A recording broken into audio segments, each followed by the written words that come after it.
ආයුබෝවන් යථාර්ථවාදීව ලෝකයේ දෙස බලන්නට සත්‍ය සිදුවීම් සම්පීඩනයක පුවත් දිගහැරුම ශ්‍රද්ධා රූපවාහිනී 6:30 ප්‍රධාන ප්‍රවෘත්ති විකාශය සමගින් මම ලකිඳුණු වංග ප්‍රථමයෙන් සිරස්තල.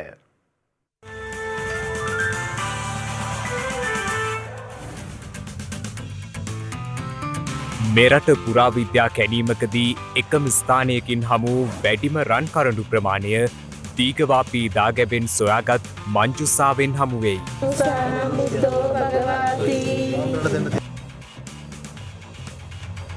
මෙරට සුවේ ලැබූ කොවිඩ් ආසාදිතින් සංඛ්‍යාව 15,000 ඉක්මවයි. මහනුවර නගර කලාපයේ පාසල් 45ක් වසා දැමේ.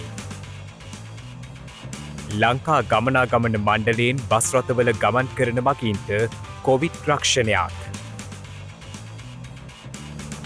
ලෝපුරා කොවිඩ් ආසාදිතින්ගේ සංඛ්‍යාව කෝටි 6 ඉක්මවයි.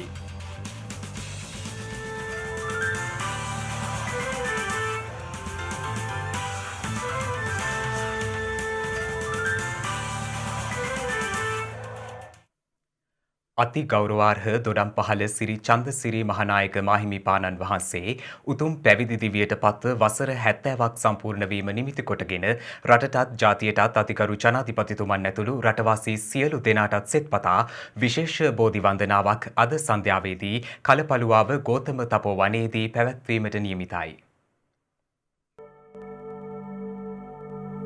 සසුන් කෙත මහා ගුණ සමුදායෙන් සුපෝෂණය කරමින් උතුම් සංඝ පරපුරෙහි මහාර්ග පින්කෙතක් පද වූ ශ්‍රී ලංකා අමරපුර මහානිකායේ මහෝපාධ්‍යාය විපස්සනා කම්මට්ටාචාර්ය මහමෙවුනාව භවනාසපු සංචිතයේ මහෝපාධ්‍යාය අමරපුර මහානිකායේ ශ්‍රී කල්යාණි වංශ පාර්ශවයේ මහානායක ධුරන්තර අති ගෞරවාර්හ දොඩම්පහළ සිරි චන්ද්‍රසිරි මාහිමිපාණන් වහන්සේ උතුම් පැවිදි දිවියට පත්ව වසර 70ක් සපිරෙනවා.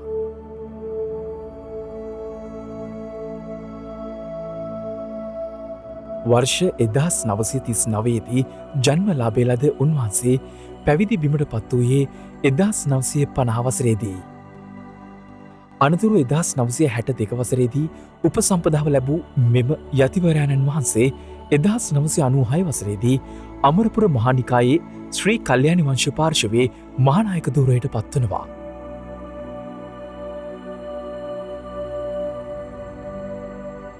ප්‍රාරම්භයේ සිටම සසුනබර තවත් එකලු කරනවස් අප්‍රතිහත වීර්ය වඩමින් උන්වහන්සේ සිදු කළ යථාවාදී ශාසන ප්‍රබෝධය ගෞරවාර්හයෙන් සිහිපත් කළ යුතුමය. විදර්ශනා මාර්ගය සිය පැවිදි ජීවිතයේ ඒකායන මාර්ගය කරගත් මේ මහා තෙරහුගේ මහානීය ආගමික හා සමාජීය සේවාව අති විශාල ශාසනික සංග්‍රහයක මහාර්ග ඵලයක් වනු ඇති. එකී ශාසන සංග්‍රහය තුළ 70 වසරක් ගතවන තැන සංවිධානය වන උතුම් බෝධි පූජාමය පින්කමක් රාජකිරිය කලපලුවාව ගෝතම තපෝවනයේදී පැවැත්වෙනවා. මහමෙවුනාව භාවනාසපු සංචිතයේ මහා මහෝපාධ්‍යාය අති ගෞරවාර්හ අපගේ මහානායක මාහිමිපාණන් වහන්සේ අප රැස් කරනා සියලු පින් අනුමෝදන් වී නිදුක් නිරෝගී චිරජීවනය ලබත්වා.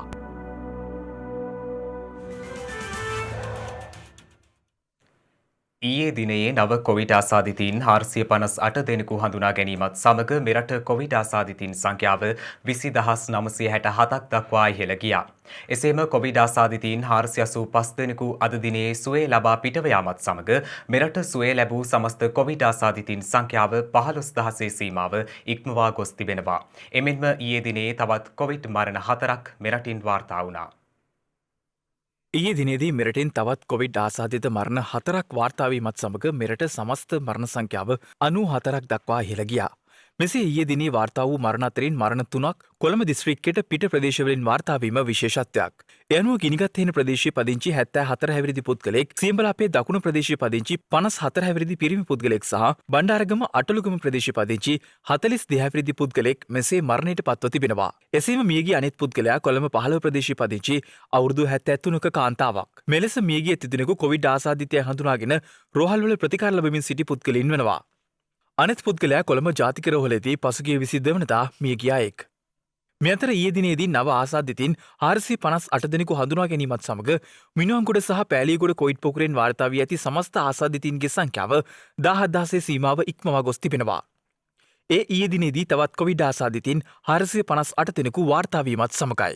යනු ඊයේ දිනේ වාර්තා වූ ආසාදිතින් අතරින් කොළඹ දිස්ත්‍රික්කයෙන් ආසාදිතින් 259ක්, කළුතර දිස්ත්‍රික්කයෙන් ආසාදිතින් 78ක්, ගම්පහ දිස්ත්‍රික්කයෙන් ආසාදිතින් 23ක් සහ මහනුවර දිස්ත්‍රික්කයෙන් ආසාදිතින් 16ක් වශයෙන් හඳුනාගෙන තිබෙනවා. සෙසු දිස්ත්‍රික්කවලින් හඳුනාගෙන ඇති ආසාදිතින් සංඛ්‍යාව 12ක්.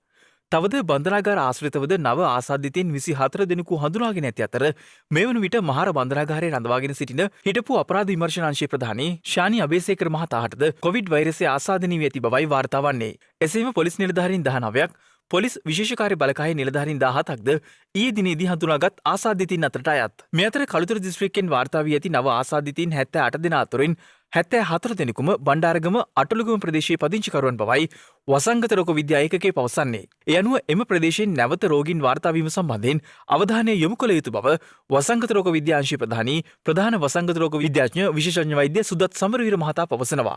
මෙරට කොවිඩ් ව්‍යාප්තිය ආරම්භ වූ කාලවකවානුවේ සිටම මෙම ප්‍රදේශයෙන් කොවිඩ් ආසාදිතයින් වාර්තා වූ අතර මේ හේතුවෙන් මීට පෙරද එම ප්‍රදේශයේ හුදකලා කිරීමටයි සෞඛ්‍ය අංශ පියවර ගනු ලැබුවේ.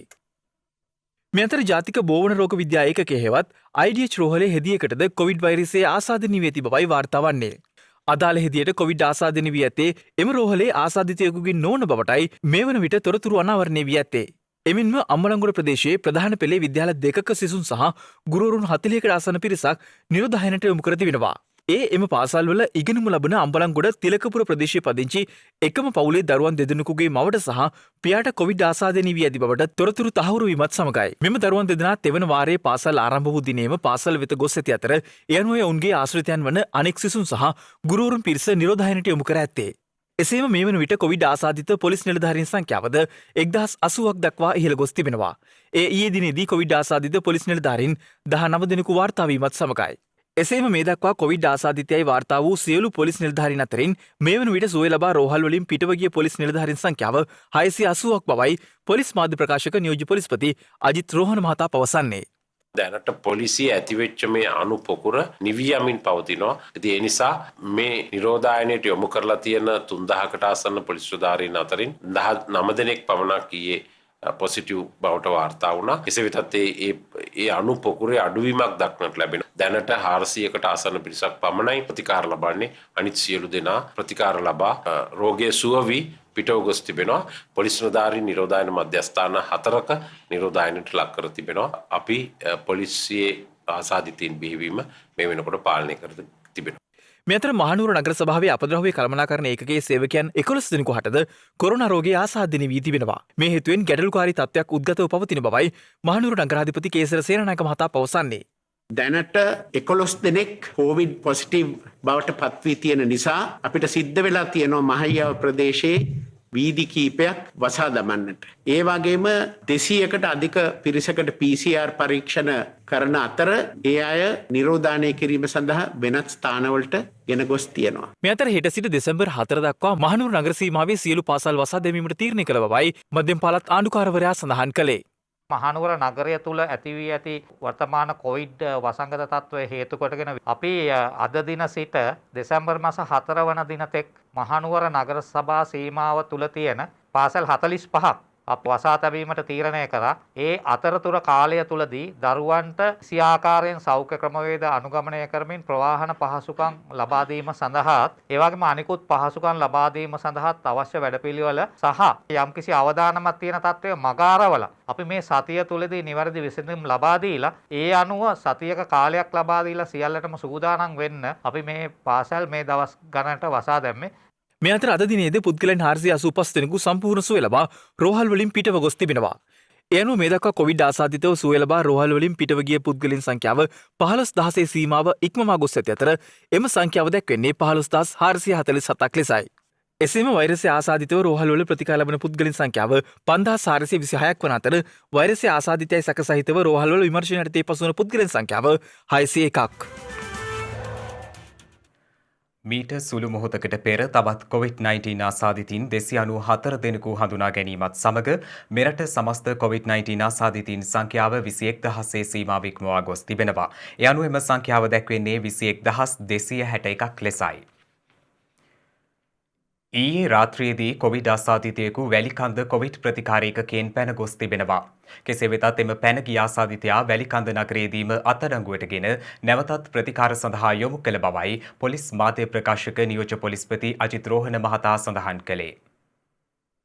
ඊයේ රාත්‍රී මෙසේ පැනගිය පුද්ගලයා 28 හැවිරිදි අයෙකු වන අතර ඔහු මද්‍රව්‍ය වලට ඇබ්බැහි වූ පුද්ගලයෙකු බවයි පොලිස් මාධ්‍ය ප්‍රකාශකවරයා පවසන්නේ. මෙසේ මෑතකදී කොවිඩ් ආසාදිතව රෝහල්ගතව සිට පැනගොස් සහ පැන යාමට තැත් කරන ලද පුද්ගලයන් සංඛ්‍යාව 5ක්. එම සියලු දෙනා මද්‍රව්‍ය වලට ඇබ්බැහි වූවන් සහ මද්‍රව්‍ය වලට සම්බන්ධව බන්ධනාගාරගතව සිටි පුද්ගලයන් බවයි පොලිස් මාධ්‍ය ප්‍රකාශකවරයා පවසන්නේ. ඒ අනුව මද්‍රව්‍ය වලට ඇබ්බැහි වූ පුද්ගලයන් කොවිඩ් ආසාදිතව ප්‍රතිකාර සඳහා යොමු කිරීමේදී ඒ පිළිබඳව නිවැරදි තොරතුරු අදාළ අංශයන් වෙත ඉදිරිපත් කරන ලෙසයි පොලිස් මාධ්‍ය ප්‍රකාශකවරයා අවධාරණය කරන්නේ.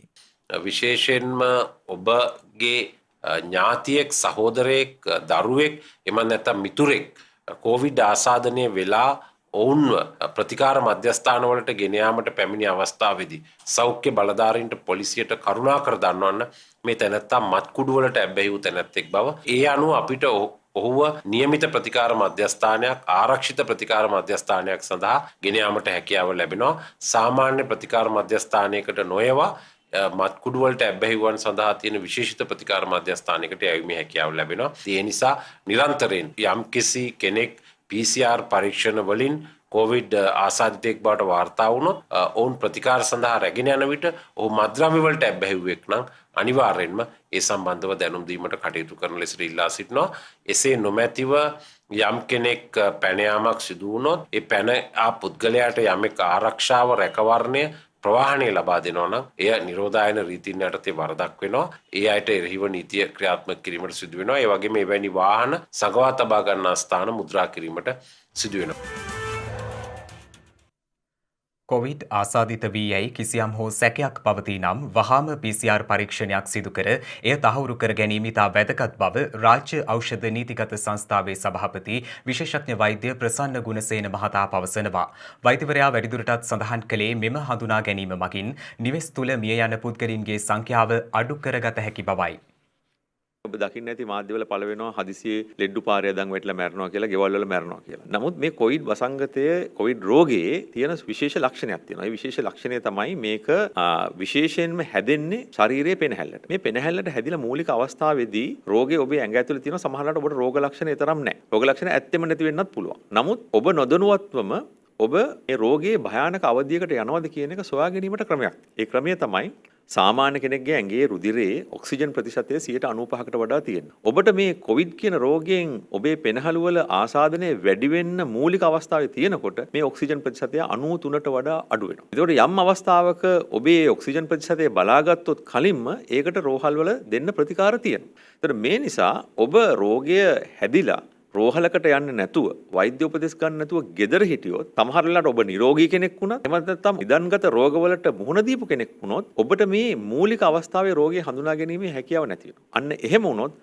ඔබට අවාසනාවන්ත ලෙස හදිසි මරණයකට ලක් වෙන්න පුළුවන්. ඇතැම් වෙලාවට ඔබට ඇත්තටම හුස්ම ගන්න බැරි මට්ටමට ආවට පස්සේ රෝහල් වලදී ප්‍රතිකාර කිරීමේ අපහසුතාවයකුත් එන්න පුළුවන්. මේ නිසා ඔබ මේ රෝගයේ ස්වභාවය හොඳින් තේරුම් අරගෙන ඔබට යම්කිසි සැකයක් තියෙනවා නම් මේ රෝගේ හැදිලා තියෙනවා කියලා වහාම PCR පරීක්ෂණය කරලා වෛද්‍ය උපදෙස් ගන්න. මොකද එතකොට ඔබව තබා ගන්නා රෝහලේ හෝ වේවා එහෙම නැත්නම් ඔය බලා ගන්න තියෙනවා අපි හදලා රෝහල් වැනි වෙනත් ස්ථාන ඒවයේදී ඔබේ ඔක්සිජන් ප්‍රතිශතය දවසකට දෙවරක් බලනවා. එතකොට අන්න ඒ අවස්ථාවකදී ඔබේ ඔක්සිජන් ප්‍රතිශතය අඩු වෙන බව අපි හොයාගත්තොත් ඒ අයට වහාම ප්‍රතිකාර කිරීම මගින් මේ රෝග තත්ත්වය උත්සන්න වෙන එක වළක්වන්න පුළුවන්. මේ මගින් අපිට ගෙවල් වල මැරෙන අය, පාරවල් වල මැරෙන අයත් අනවශ්‍ය පරිදි මේ රෝගයට ප්‍රතිකාර නොගෙන මිය යන පිරිසත් අඩු කර ගැනීමේ හැකියාවක් තියෙනවා. මේ නිසා මේ පිළිබඳව ඔබගේ අවධානය යොමු කරන්න. බෙංගාල බොක් ආශ්‍රිත මුහුදු ප්‍රදේශයේ ඇති වූ නිවාර් සුලිකුණාටුව මේ වන විට චණ්ඩ සුලිකුණාටුවක් දක්වා වර්ධනය වී අද මධ්‍යම රාත්‍රිය වන විට ඉන්දියාවේ තමිල්නාඩු වෙරළ දෙසට ගමන් කරනු ඇති බව කාලගුණ විද්‍යා දෙපාර්තමේන්තුව පවසනවා. කෙසේ වෙතත් මෙම සුලිකුණාටු තත්ත්වය මගින් සිදුවන කාලගුණික බලපෑම හෙට දිනය වන විට ක්‍රමයෙන් අඩුවනු ඇති බවයි එම දෙපාර්තමේන්තුව වැඩිදුරටත් දැනුම් දෙන්නේ. නිරිත දිග බෙංගාල බොක්ක මුහුදු ප්‍රදේශයේ පවතින නිවාර් චණ්ඩ සුලිකුණාටුව අද උදෑසන වන විට ලංකාවේ කන්කසන්තුරය වෙරළට කිලෝමීටර් 213ක් ඊසාන දෙසින් ස්ථානගතව පැවතුණු බවයි කාලගුණ විද්‍යා දෙපාර්තමේන්තුව සඳහන් කරන්නේ. එය ඉදිරි පැය 6ක කාලය තුළ ඉතා චණ්ඩ සුලිකුණාටුවක් බවට වර්ධනය වෙමින් දිවයිනේ උතුරු වෙරළ ආසන්නයෙන් ගමන් කර අද මධ්‍යම රාත්‍රියේදී ඉන්දියාවේ තමිල්නාඩු වෙරළ හරහා ගමන් කරනු ඇති බවටයි කාලගුණ විද්‍යා දෙපාර්තමේන්තුව දැනුම් දෙන්නේ. මෙම තත්ත්වය හේතුවෙන් ඉදිරි පැය 24 තුළදී දිවයිනේ උතුරු නැගෙනහිර සහ වයඹ දෙසින් වන ගැඹුරු සහ නොගැඹුරු මුහුදු ප්‍රදේශවල නිරන්තර වැසි හෝ ගිගුරුම් සහිත වැසි ඇතිවිය හැකි අතර සුළඟේ වේගය ක්ෂණිකව පැයට කිලෝමීටර 100ත් 110ත් අතර පමණ ඉහළ යාමට ඉඩ ඇති බවයි එම දෙපාර්තමේන්තුව සඳහන් කරන්නේ. පුත්තලම සිට කොළඹ හරහා මාතර දක්වා වන මුහුදු ප්‍රදේශවල සුළඟේ වේගය විටින් විට පැයට කිලෝමීටර 50ත් 60ත් දක්වා ඉහළ යාමට හැකි අතර පුත්තලම සිට මන්නාරම සහ කන්කසන්තුරය හරහා ත්‍රිකුණාමලය දක්වා වන වෙරළ ආසන්න මුහුදු ප්‍රදේශවල මුහුදු රළ ඉහළ යාමේ හැකියාවක් පවතින බවයි එම දෙපාර්තමේන්තුව වැඩිදුරටත් සඳහන් කළේ. මේ අතර පවතින කාලගුණ තත්ත්වයේ හේතුවෙන් නැගෙනහිර උතුරු සහ උතුරු මැද පළාත්වල විටින් විට පැයට කිලෝමීටර 60ත් 80ත් පමණ දක්වා වන ඉතා තද ප්‍රහාරාත්මක සුළං ඇතිවිය හැකි බවද කාලගුණ විද්‍යා දෙපාර්තමේන්තුව දැනුම් දෙනවා. ඓතිහාසික දීඝවාපී දාගැබ ආශ්‍රයෙන් පසුගියදා සොයා ගැනුණ ශෛලමය මංජුසාව තුළ තැන්පත් කර තිබූ ධාතුන් වහන්සේලා සහිත රන් කරඬු 4ක් සොයාගෙන තිබෙනවා. මෙරටදී පුරාවිද්‍යා කැණීමකදී එකම ස්ථානයකින් හමු වූ වැඩිම රන් කරඬු ප්‍රමාණය මෙය වන බවයි පුරාවිද්‍යා අධ්‍යක්ෂ ජෙනරාල්වරයා සඳහන් කළේ. අම්පාර ඓතිහාසික දීඝවාපී දාගැබේ ප්‍රතිසංස්කරණ කටයුතු සිදු කරනු ලබන පුරාවිද්‍යා කැණීම් අංශයේ නිලධාරීන්ට දීඝවාපී දාගැබේ දකුණු වහල්කඩ මත තිබී ශෛලමය මංජුසාවක් හමු වූයේ පසුගිය 18 වනදායි. නිදන් හොරුන් විසින් විනාශ කර තිබූ ස්ථානයක කැණීම් කටයුතු සිදු කිරීමේදී හමු වූ මෙම ශෛලමය මංජුසාව පසුව පුරාවිද්‍යා අධ්‍යක්ෂ ජෙනරාල් සෙනරත් දිසානායක මහතා සහ පුරාවිද්‍යා පර්යේෂණ අංශයේ නිලධාරීන් විසින් පරීක්ෂාවට ලක් කර තිබෙනවා.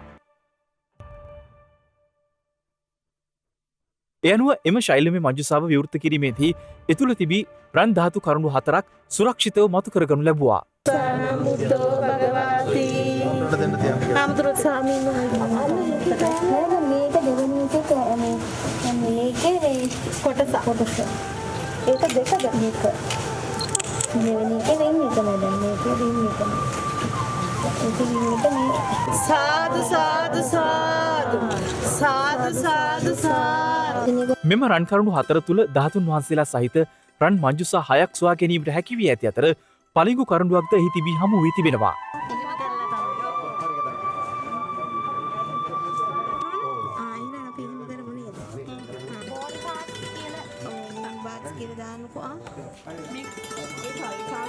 පසුව මෙසේ සුරක්ෂිතව ඉවතට ගනු ලැබූ ධාතුන් වහන්සේලා සහිත රන් කරඬු 4 අම්පාර දිසාලේකම් කාර්යාලයේ විශේෂ මණ්ඩපයක් තනවා එහි තැන්පත් කර වත් පිළිවෙත්වලට අනුව පූජෝපහාර පැවැත්වීමටයි කටයුතු කරනු ලැබුවේ.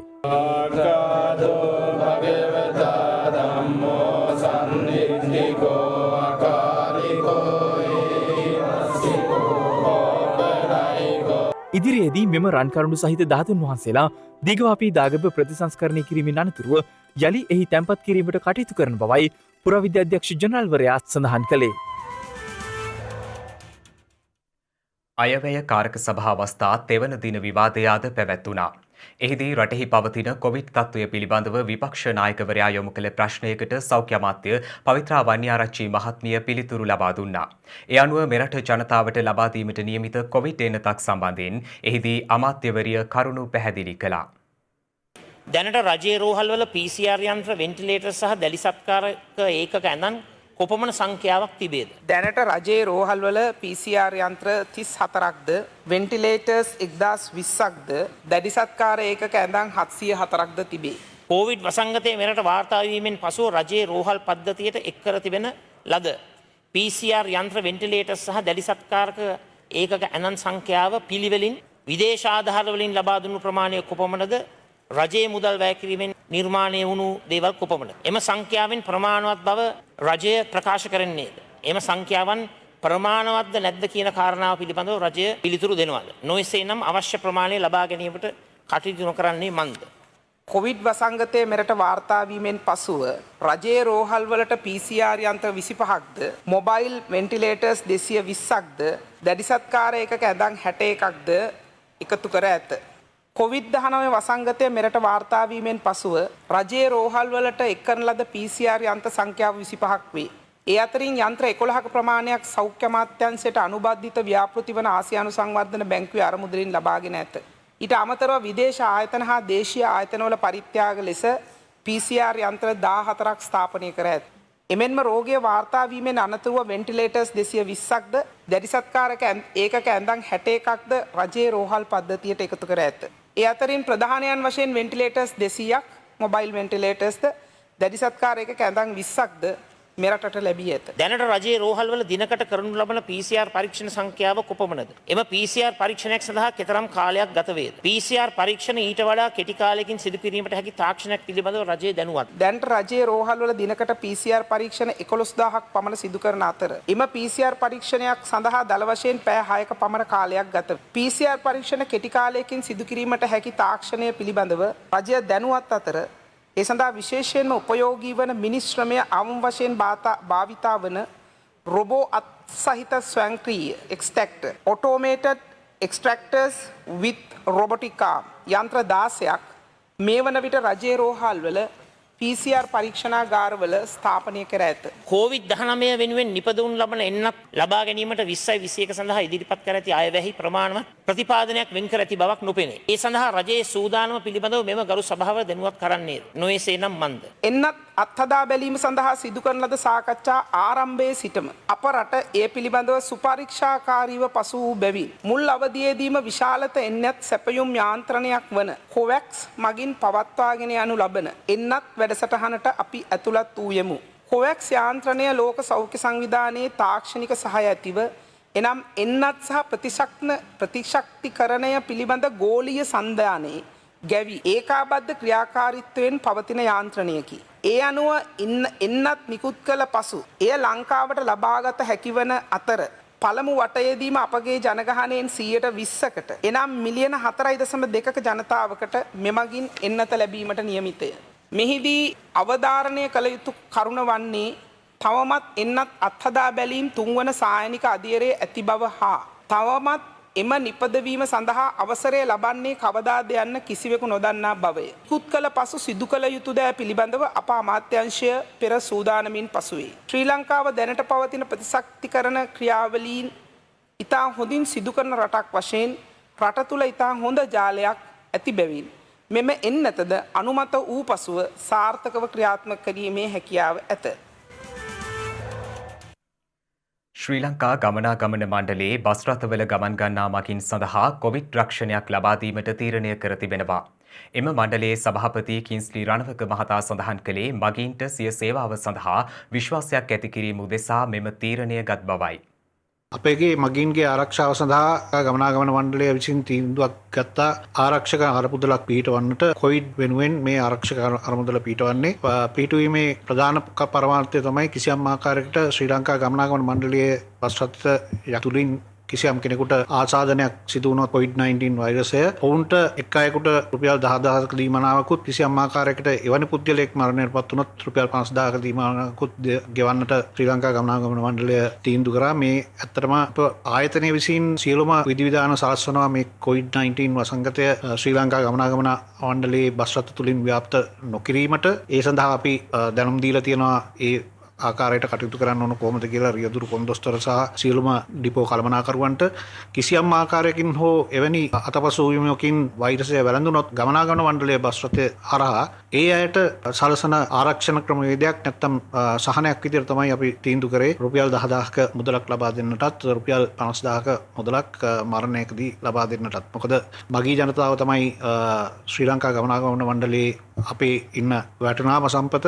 ශ්‍රී ලංකා ගමනාගමන මණ්ඩලයේ බස් රථවල ගමන් කරන සියලුම දෙනා තමුන්ගේ ටිකට් පත ළඟ තබා ගැනීම අනිවාර්යයෙන්ම සිදු කළ යුතුයි. කිසියම් ආකාරයකටදී ඔවුන් ලංකා ගමනාගමන මණ්ඩලයේ බස් රථයේ ගමන් කළ බව තහවුරු කරන්නට ඒ ටිකට් පත ඉදිරිපත් කළ යුතුමයි.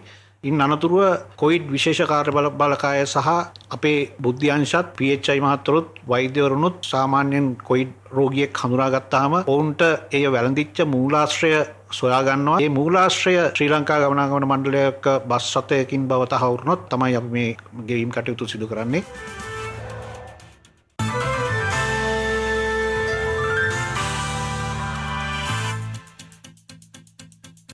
අවධානය විදෙස් පුවත් වෙත.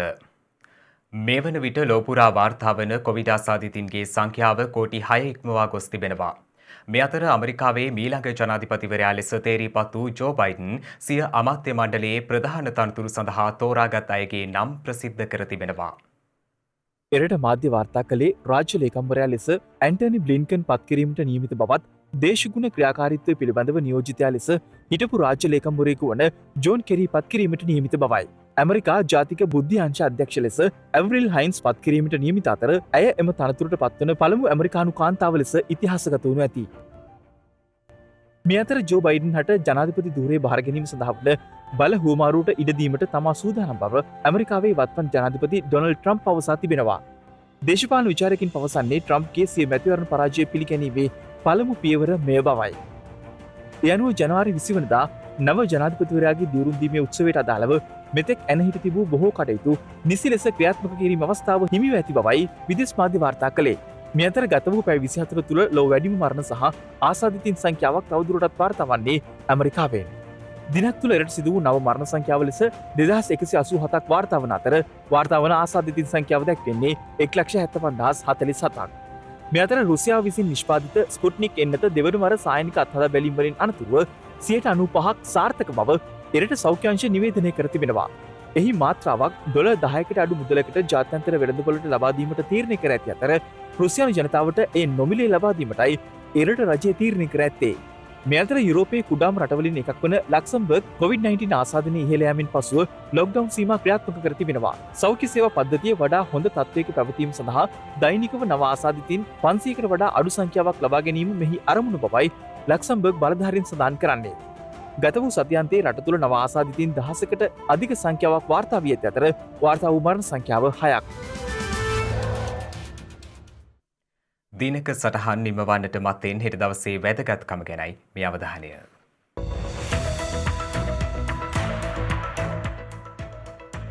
හෙට නොවැම්බර් මාස 26 වනදා අධිරාජ්‍යවාදීන්ගෙන් සිංහල දීපය ගලවා ගැනීමට දිවි හිමියෙන් කැප වූ වීර මොනරවිල කැප්පටිපොළ මහදිසාවේතුමා ඉංග්‍රීසින් විසින් හිස ගසා ඝාතනය කර ඇත්තේ 1818 වසරේ නොවැම්බර් මාස 26 වන දිනයි. බුදුදහමෙත් සිංහල ජාතියත් අගේ ලොවට කියා පෑ නීති විශාරද ශ්‍රීමත් පොන්නම්බලම් රාමනාදන් මහතා මෙලොවින් සමුගෙන ඇත්තේ 1930 වසරේ හෙටවැනි දිනකයි. ඉන්දියානු ආණ්ඩුක්‍රම ව්‍යවස්ථාව සම්මත කිරීම සිහිපත් කරමින් ඉන්දියාවේ සංවිධාන ලෙස හැඳින්වෙන ආණ්ඩුක්‍රම ව්‍යවස්ථා දිනය හෙවත් ජාතික නීති දිනය හෙටට යෙදී තිබෙනවා. 1949 නොවැම්බර් මාස 26 වන දින ඉන්දියානු ව්‍යවස්ථා සම්පාදක මණ්ඩලය මගිනුයි මෙම ආණ්ඩුක්‍රම ව්‍යවස්ථාව සම්මත කර ඇත්තේ. ප්‍රංශයේ ප්‍රථම චන්ද්‍රිකා වූ ඇස්ටරික්ස් 1 යානය අභ්‍යවකාශ ගත කරන ලද්දේ 1965 වසරේ නොවැම්බර් මාස 26 වන දිනයි.